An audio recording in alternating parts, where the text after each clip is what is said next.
Well, live here from Jacksonville, a 23-22 victory for Tennessee over Indiana in come-from-behind fashion here on 99.1 thesportsanimal.com. I am Eric Cain with Vince Ferrara. Vince, the TaxSlayer Gator Bowl, another victory for Tennessee, but it was one of those games where Tennessee, it didn't look pretty, but they found a way, kind of like that's been the mantra for this season, really, at least the last half of the season. Yeah, started out moving the ball really well, but couldn't get in the end zone, in the red zone. Too many errant throws from Jared Garantano. Had to settle for a couple of field goals, and you felt like, look, that could come back to bite them later on in the game, and that's exactly what happened. Indiana made adjustments. We saw Peyton Ramsey start to run the ball from the quarterback position, and then things started to get away from Tennessee in that third quarter. Indiana took the lead, and honestly, it looked like Tennessee was dead at that point. Yeah. It just did not look like a way for them to come back. However, you had to give them a little bit of hope because this is what we've seen from this football team this year. They figure things out even when it doesn't look pretty, and that's exactly what happened tonight, and they found a way. Jared Garantano yanked from the game for Brian Maurer. Maurer nearly throws a couple of picks, has a nice throw on the sideline. You're like, okay, mixed bag. Well, Jeremy Pruitt had seen enough. And so for Garantano, kind of like it was the case in the entire season, got another opportunity and made the most of it, played well. And what can you say about the onside kick?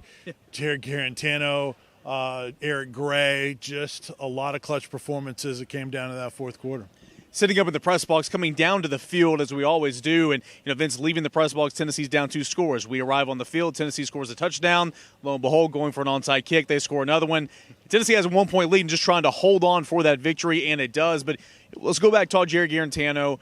I thought other than and of course it's all told as part of the quarterback position, you have to perform when you're in the red zone. But I thought outside of the red zone early on, I thought Garantano was playing very well. That did change. He was putting this team in jeopardy, poor throws, bad decisions. So at that point, when you saw about a quarter or two of it, when Jeremy Pruitt made the switch, you couldn't really blame him.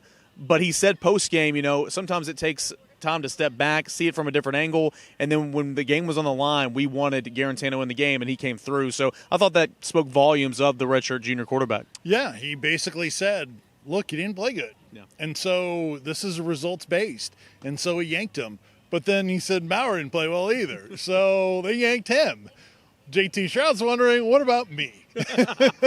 But he went back to Garantano, and look, it's kind of like he reset Garantano coming off the bench within the game, because that's where, for a while, that was his best role. Really incredible, and boy, that onside kick, Jeremy Pruitt mentioned in the postgame that he said, look, I look at myself as a long shot, I think is the way he phrased it. I'm a go-for-it guy. Right. Yeah. And so he went for it. And his first year, he wasn't like that. He was conservative at the end of halves, things like that. But now that he feels like he has a better feel for his football team, he has really gone for it and been aggressive. He was going to go for it on that fourth and inches there at the end of the ball game as well, until they had that illegal snap. And then they had to punt it after that and held on. But, man, you just the grit of this team, the seniors go out, a lot of images of Juwan Jennings and Jeremy Pruitt and Philip Fulmer, kissing the TaxSlayer Bowl trophy. Just a lot of things that really excite the fans, and it just came in inexplicable fashion. It didn't look like it would happen, and it certainly did. Couple of things, Vince, real quick, as we wrap things up. We'll talk Trey Smith and his future later on Monday and everything. Let's keep the focus on this game. But Eric Gray burst on the scene against Georgia State, caught 5 passes for 65 yards, I believe. Really went kind of silent there, and then has reemerged in recent weeks. Had the huge game against Vanderbilt and led the team in rushing. Was the TaxSlayer Gator Bowl MVP. Eric Gray, looking forward. Tennessee's got a heck of a back that it has in its arsenal. Yeah, no doubt. Really exciting. And look, they still were not consistent running the football tonight. But they were able to lean on that running game until they can get the passing game going late. At least they could get things kick-started that way. And then, of course, he had that go-ahead touchdown run. And then he recovered the onside kick as well. Yeah. And he said they practiced it like 500 times. So it just shows that this coaching staff is well prepared. Jeremy Pruitt talked about his assistant coaches a number of times in the postgame, and he has throughout the year, the job they've done in helping develop the players. And I know fans, that's where it stands out, is this team looks like they develop players with this staff. And, Eric Gray, exciting. If that kid's going to continue to develop the way he's played the last couple of games, yes, very exciting.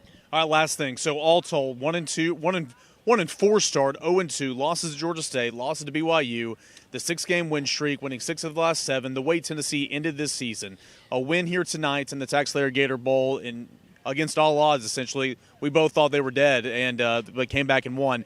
Year 2 is in the books for Jeremy Pruitt. Your thoughts on Jeremy Pruitt's first 2 years and the direction that this program is going now looking at the 2020 season? Well, to me, I didn't learn a ton the first year because obviously he had a lot of players weren't his own, and he was still trying to figure things out.